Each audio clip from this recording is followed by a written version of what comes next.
hell are you? You're one of them, aren't you? Well, I'm not gonna let you get away with it anymore!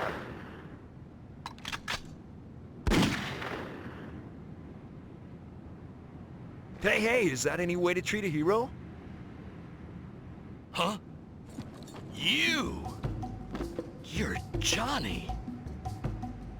I thought you'd been killed. You're the bartender, huh? Hard to recognize you with all those bandages. And by the way, my name isn't Johnny. It's the super ultra sexy hero, Zan. What the hell are you talking about? And what's with that outfit of yours? In my last video, I covered Samurai Western, a PS2 hack and slash with a unique premise of featuring a samurai in the Old West. Turns out, it's actually not the first game to feature that premise. Before Samurai Western, there was Rising Zan, the Samurai Gunman. I thought Samurai Western had personality, but Rising Zan has it beat. Once upon a time, a blue-eyed boy from the Old West learned one of life's cruelest lessons, that evil was bigger than his gun. So he followed the footsteps of a mysterious master to the Far East, where he learned the secrets of the sword and came back home with the heart of a gunman and the soul of a samurai.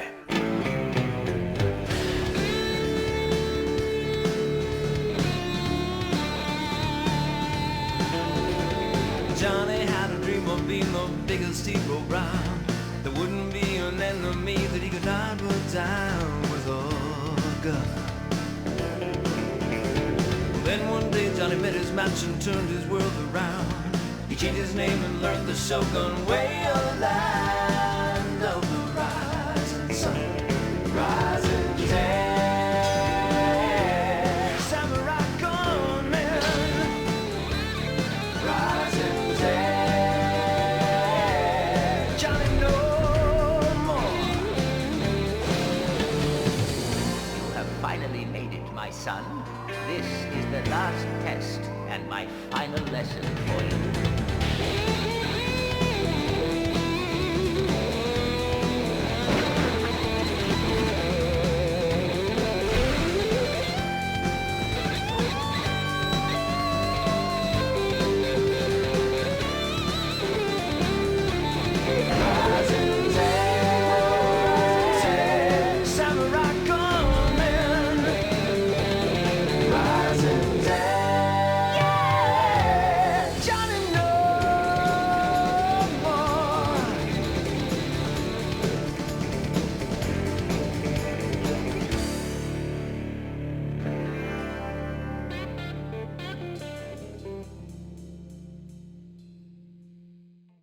Sadly, that's really all Rising Zan has going for it.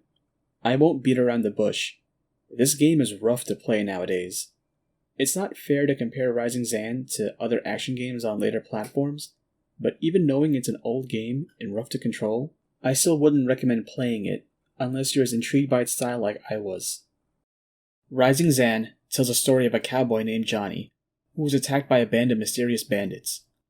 Johnny suffers a grievous injury by a masked man leading the bandits, but manages to survive the attack and seeks guidance from his father's friend Suzuki to learn the ways of the samurai from the land of Zipangu. He disappears for an unspecified amount of time and returns as a master of both the sword and the gun. He takes on a new persona and vows to take his town back from the mysterious bandits. I wanted to do a video on Rising Zan to compare it to Samurai Western, but it turned out to have more similarities with God Hand, of all things. Both games are set in pseudo-Western environments, both games have enemies that aren't actually humans but demonic in nature, and both games have control schemes that take a while to ease into. The environments in Rising Zan seem very similar to God Hand, in that they start out believable enough at the outset, but by the endgame, they become full-on fantastical in scope. The early levels resemble Western-era towns, albeit with some notable anachronisms, but they move on to a train level, a cave that leads to a minecart set piece, and a Japanese-style fortress that then gives way to a mystical battleground. God Hand starts out with a similar-looking western town, and then progresses into themed environments that go along with the demons who run those particular areas. There are two things I noticed both games happen to feature. 1. Both games have normal townsfolk placed in dangerous situations that the hero has the option of rescuing. These hostages are usually placed in ridiculous, Rube Goldberg-esque traps for the hero to dismantle, and they add to the madcap tone of each game.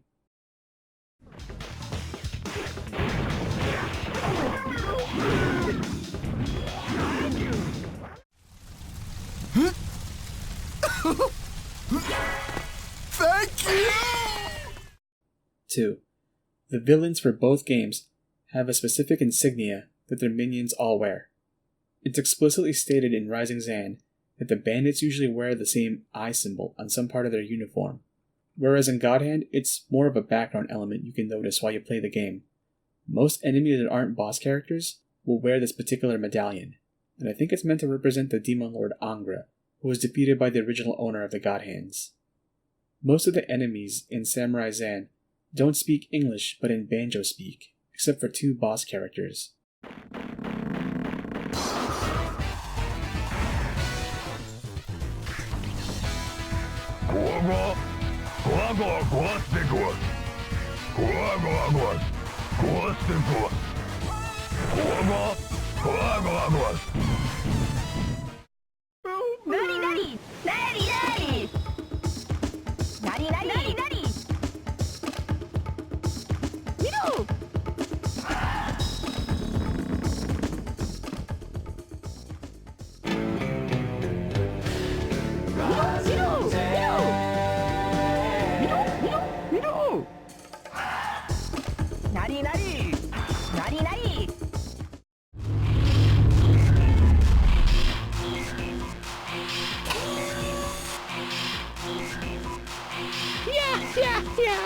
I'm impressed. You actually made it here. But it seems as though you've used up all your luck. This is for my sons!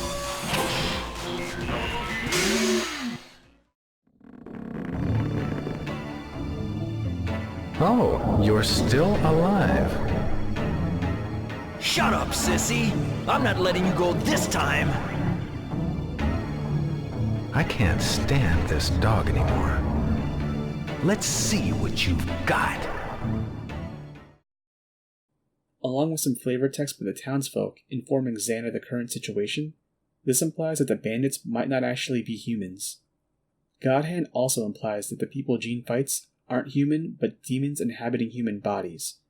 In an early flashback, one of the thugs responsible for Jean losing his right arm makes a comment about him being human, and in-game, whenever a demon springs forth from a fallen enemy, the other thugs in the surrounding area will have glowing red eyes until you defeat the demon. Rising Zan and Godhand have unique control schemes, but they yield vastly different results. Zan seems to have a Japanese-style hack-and-slash setup, since his attack buttons are square for gun and X for sword, and his jump is mapped to circle. Eve of Extinction had a similar layout by default that you could remap, but no such luck in Zan.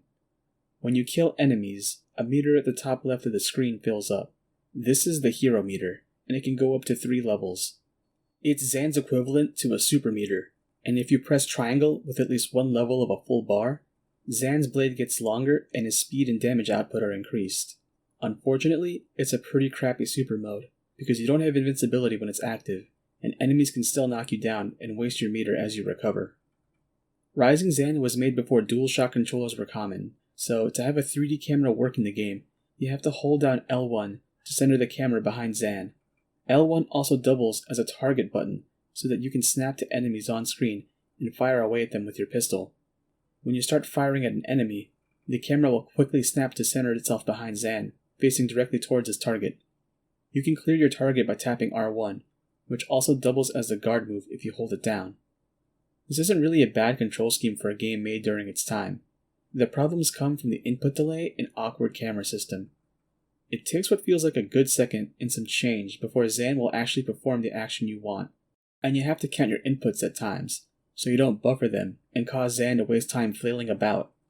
Along with that, the camera is pretty bad at corners of rooms.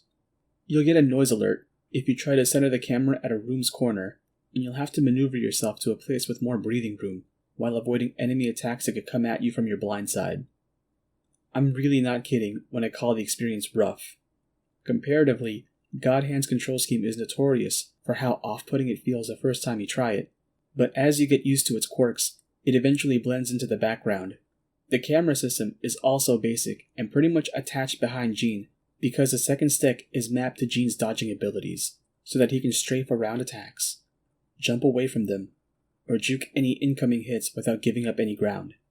His attack inputs are incredibly modular, and you can customize your combo strings per hit, as well as which kinds of attacks you want to perform with a single button press.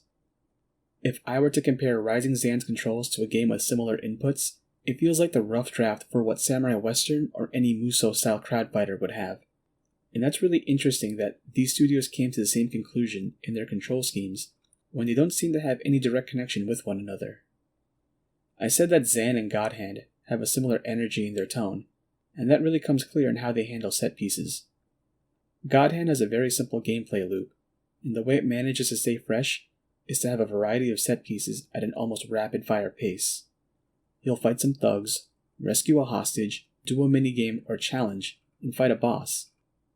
Every encounter gives you the opportunity to perform QTE actions as finishing attacks on enemies. Rising Zan has the same flow to its gameplay. Most of the fights you have with weaker enemy types are meant to fill up your hero meter that you save up for stronger encounters, and along the way you'll do things like destroy a walking bomb while fighting the surrounding enemies, so you can get past the fight barrier and keep pace with the bomb. Use your pistol to shoot another giant bomb, and then switch targets to the ninja trying to put it out, while dodging the exploding volleyballs he's throwing at you. Play baseball with a demon cat statue, and so on. Zan also has its own version of QTEs, known as all-button events, where you mash every single button on the controller so that Zan can do things like yeet bombs and drill through a flamethrower's blast. It's even used at the end of boss fights so that you can charge up your finishing blow, which is impossible without a turbo function. I've only managed to successfully get one that wasn't considered weak once. I usually like to save my complaints about the game in my review at the end, but I had to explain the issues as I went along with Rising Zan, because it really is hard to divorce the game's good parts with its bad parts. But I still enjoyed the game's story, even if it was about as deep as a pothole.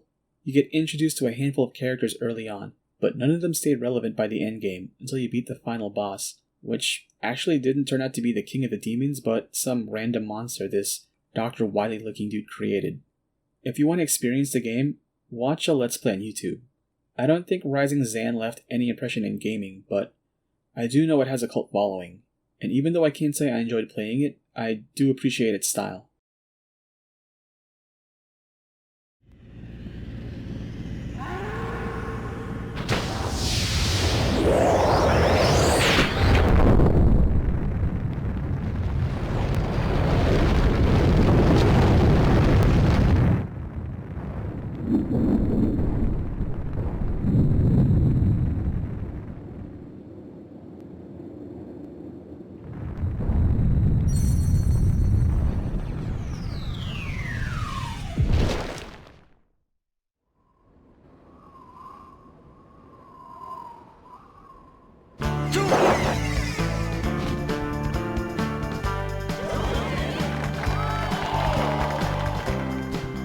My name isn't Johnny. It's the super ultra sexy hero, Zan.